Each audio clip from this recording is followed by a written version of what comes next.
Hey friends, Pastor Bill Walden here with Build Up the Church. This is a devotional word for August 28th, 2024 out of 1 Corinthians chapter 10. In these days, as well as in the first century, as well as I'm sure in every age of the church since the church was born in Acts chapter 2, there have been things that Christians have disagreed about, behavioral things. Um, in my lifetime, things like, you know, should there be amplified music in the church? Should there be drums in the church? Should Christians go to movies? Should Christians drink alcohol? Obviously, drunkenness is always wrong, but is there freedom to drink some alcohol?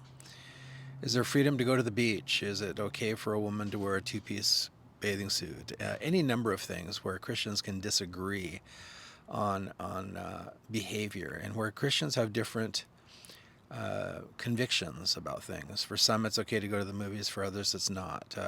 Same with alcohol. Same with certain places to go to vacations. Same with sometimes church services or how to act in the mission field or any number of things. There's lots of variations on that theme about what's okay to do and what is not okay to do. In Corinth, there was a lot of idolatry, and so typically a person would go to a pagan temple. They would bring an animal. The animal would be butchered. A third of it would be burned on the altar in honor of the local deity. The priest would keep a third. The worshiper would keep a third.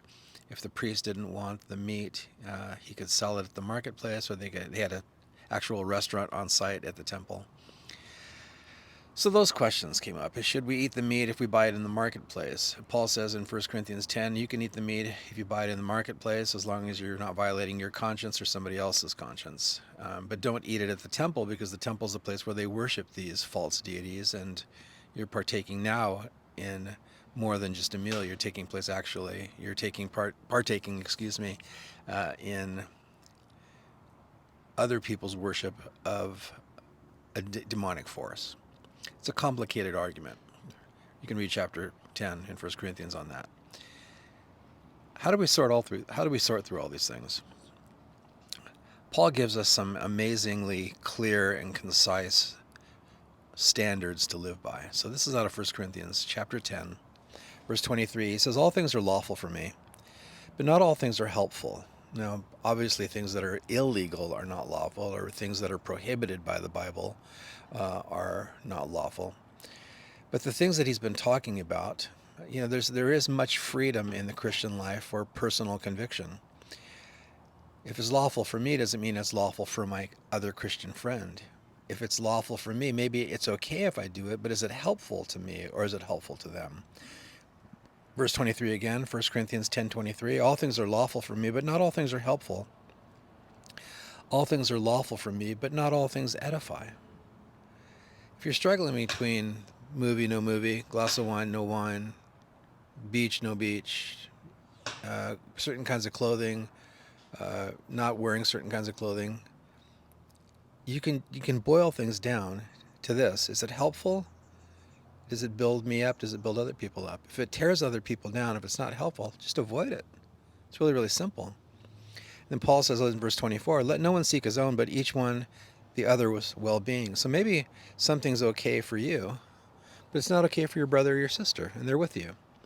You hang out with them a lot. They're friends. You do a lot of social activities with them. You're thinking it's okay if we do this thing, but it's not okay for them. So just drop it. It's really simple. Maybe okay. The Bible maybe doesn't prohibit it, but is it helpful to you? Is it helpful for them, or does it hurt them? So it just boils down to some real simple consideration. Paul says this in verse 31, therefore, whether you eat or drink or whatever you do, do all to the glory of God. If you can go to the movies with freedom of conscience and you're not stumbling anybody, do it to the glory of God. If it's better for you not to go because you might be stumbled by what's on the big screen, do it to the glory of God.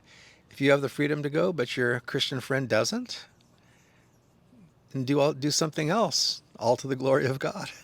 That's what it all boils down to. Therefore, whether you eat or drink, go here, go there, wear this, wear that, drink this, drink that, eat this, eat that, whatever it is, If it's not helpful, don't do it. If it hurts somebody else, don't do it. If it doesn't bring God glory, don't do it. He says in verse 32, give no offense either to the Jews or to the Greeks or to the church of God. So we are not called to avoid giving offense to those who are tearing apart the gospel message, those who would pervert the gospel or deny the gospel. We are not to be on our walking on eggshells, as they say, around people who just want to fight about the truth about Jesus. That's not what Paul's talking about. He's saying here, when you're with other Christians, don't do anything that was going to offend them. You might have the freedom to do X, Y, Z, but they don't. So just don't do it. Give no offense either to the Jews or to the Greeks. So be a multicultural non-offender, or to the church of God. Just as I also please all things in all men, Paul says, not seeking my own profit, but for the profit of many, that they may be saved. So he even goes on beyond the body of Christ to people outside the body of Christ. Maybe you as a Christian have freedom to drink a glass of wine, but your unsaved friend has a background of alcohol abuse. And you want to take them out to dinner, you want to be a friend to them, you want to be loving, you want to eventually share Christ with them. You have freedom to drink a glass of wine, but to them it's a huge stumbling block. Don't do it. It's not good for them. So we don't live to ourselves. We live for the glory of God. We are careful to do those things that are helpful. We are careful to do those things that edify other people. We are careful to do those things that don't give offense. And you may say, hey, what about my rights? Sometimes you lay your rights down. Isn't that what Jesus did? He laid his rights down for us so that you and I, if you're a Christian, could be saved. And so that other people can be saved. He laid his rights down. So let's walk in those footsteps, shall we? Thanks for watching.